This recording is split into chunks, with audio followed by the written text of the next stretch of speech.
There are kids in this world who are different. Special.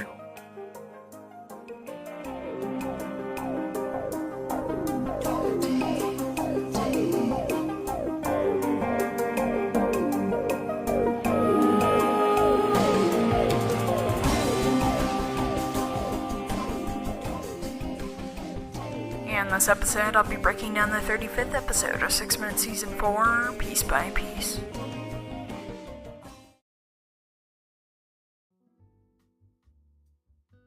Well, hello, Review Pop listeners, it's your Landon Mueller. Now we are here today to talk about episode 35 of 6 Minute Season 4, called Washing Out the Tear Gas, and this episode is fantastic. For starters, it's a little bit longer, which is nice. And the episode conveyed so many emotions. I really felt for Brynleigh and her father, and it was great to hear from Monica once again. There's been such a build-up to this week's cliffhanger, so it's great to hear things come full circle. I really enjoy looking back at the relationship Cyrus and Brynleigh have built, and their bond is so strong, even after being away from each other for such a long time. David Kreisman said in our interview that around the 30 episode mark, we start to build towards the end. And I think that's definitely true. So many crazy things are happening, and I'm loving season 4. In other GZM news, it looks like there will be a new annual event called 6 Minutes Day. I'm really excited for this on June 6th, and I love that we get a day to show off 6 Minute Spirit. Without further ado, let's get straight into this episode. This has gotta be kind of scary for you. Do I look scared? Strange, at least. And you probably want to get back home? Right, I love seeing as though Cyrus is always trying to help people in difficult situations. If you think back to when Katie told Cyrus about Mila in season 3, He was immediately concerned. he sensed that she was being held against her will and offered his support. Similarly, Lil Bryn is going through a tough time. She must be confused, so the fact that Cyrus is making an effort to help should be enough to win her over. I know I say this a lot, but Cyrus really does care for everybody. He showcased a lot of empathy for Dr. Whittier and his situation despite what he would eventually do to Holiday. Also, once again, Lil Bryn's sass elevates the scene. The Beakers definitely keep things interesting, and I can understand why she wouldn't want to listen to Cyrus. She randomly shifted from her home to a laboratory. Now unsure of what to do. Trade it, M-I-C. Oh, methyl isocyanate? That's like tear gas. No wonder you're crying like a baby. Lil Bryn has really gone hardcore, and I love it. You know, it was said in Rewind that Cyrus leads off this episode in such a great way. He's such a fantastic actor, and I can hear the pain he's facing. Tear gas is such an interesting spin, and going off of what I said in last week's episode, It really feels like a sitcom moment. And the pacing is great as well. we hear the splash, then the sounding of the Brynleigh cue. All in all, this definitely says a lot about Lil Bryn as a character and the things she's willing to do. Looking ahead to the cliffhanger, I wonder if we'll see more with Lil Bryn. She's so fantastic and replicates old Bryn in such a great way. Anna Trapasso, who voiced this version of Brynleigh, said she loved playing the role and I thought she did an excellent job. Why can't you open them? Because they feel like they're bleeding. Yeah, but like, why? Is anyone else in here? No. Child catchers brought me here to the infirmary.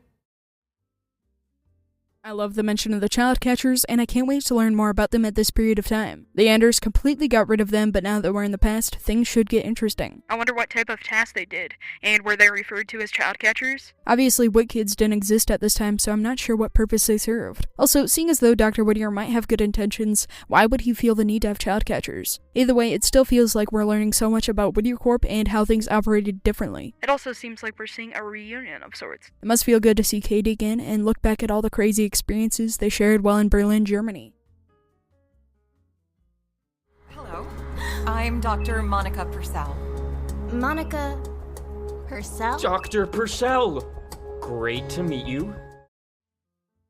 This is so interesting, and you have to imagine what's running through Katie's mind. Cyrus knows what's going on, but on the other hand, Katie must be completely confused. And I can't imagine Cyrus thought things would play out like this. Now he has to explain to Katie what's going on and their plan. From an audience perspective, we really don't know what to expect. We got a glimpse of it when Monica said she could make a wit kid to open portals. And we're still not exactly sure what she meant by that. Maybe she doesn't mean make an actual human, but who's to say? Also want to point out the smaller cliffhangers we've been seeing. I really enjoy them, and they're executed so well. They always leave me on the edge of my seat, and I'm sure you guys can agree.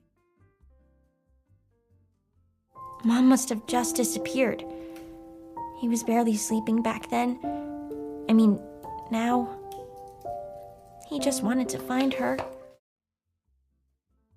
This really gave me the chills, and I'm so glad GZM decided to include this. We're answering a question that goes to the very core of 6 minutes, and that is, what was it like for Brynleigh's dad trying to protect her daughter after her mother had seemingly disappeared? It really weighs a ton in an emotional sense. And being back in their house really made the scene perfect. With that being said, I think being in the past opens up a lot of opportunities to engage with past experiences and think about how you could have done things differently. Also, I really enjoyed how this scene was introduced. The music cue was so emotional. I instantly remembered it from GZM's other podcast, The Hollow, and it has to be one of my favorite cues. It felt like it was made specifically for that scene, and I hope we hear it again. Especially with this scene, we're able to set up more emotional moments. Like I said, I believe there's more to the story. Oh, well, thank you for saying that. I need to keep believing it so I can give Brynleigh the life she deserves. You do. I mean, you will.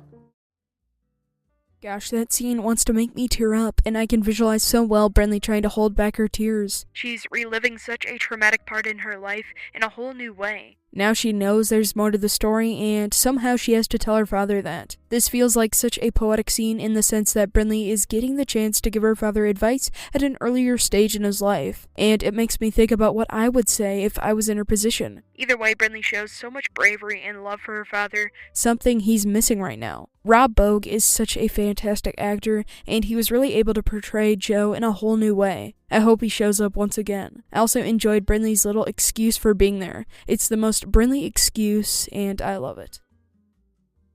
I need to get going anyhow. Okay. Okay. Take care, Mr. Pasternak. It was really good to meet you. It sounded like Mr. Pasternak felt a sense of comfort around Brynleigh. He was able to open up about what he was going through, and Brynleigh was able to offer her support. And I can tell he's kind of sad that Brynleigh's leaving. Even though he doesn't know who she is, she was so kind to him. He's in a lonely place, so just the fact that someone came to visit him means the world. If we think back to season 1, Joe threatened to call the cops when Casey broke into his house, using a fake name of course. All these years of being alone probably led him to think that way, always trying to ensure the safety of his daughter. I love how Joe acknowledged that he's not always going to be there for Brynleigh. Working on the pipeline, that's a difficult decision to make, but everything he's done has been for his family. He's a great guy. I'm gonna go make sure he doesn't need any help. If you'll excuse me, Dr. Whittier. Not so fast, young lady. You're not going anywhere. Based off that clip alone, I'd imagine Katie's in big trouble. And you have to imagine Dr. Whittier is suspicious of her. Is he gonna confront her about something or punish her? Actually, I have a prediction.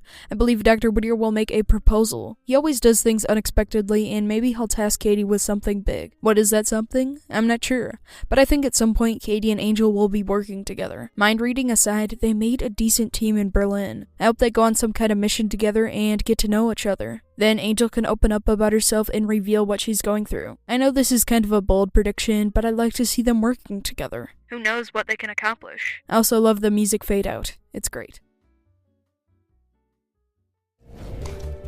Brynleigh? Cyrus? Is that you?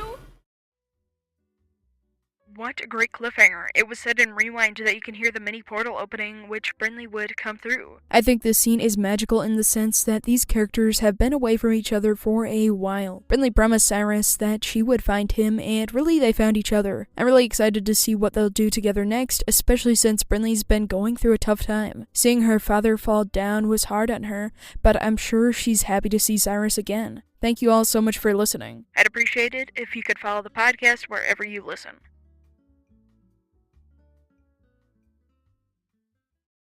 Until next time, this is Landon saying peace, love, and time travel.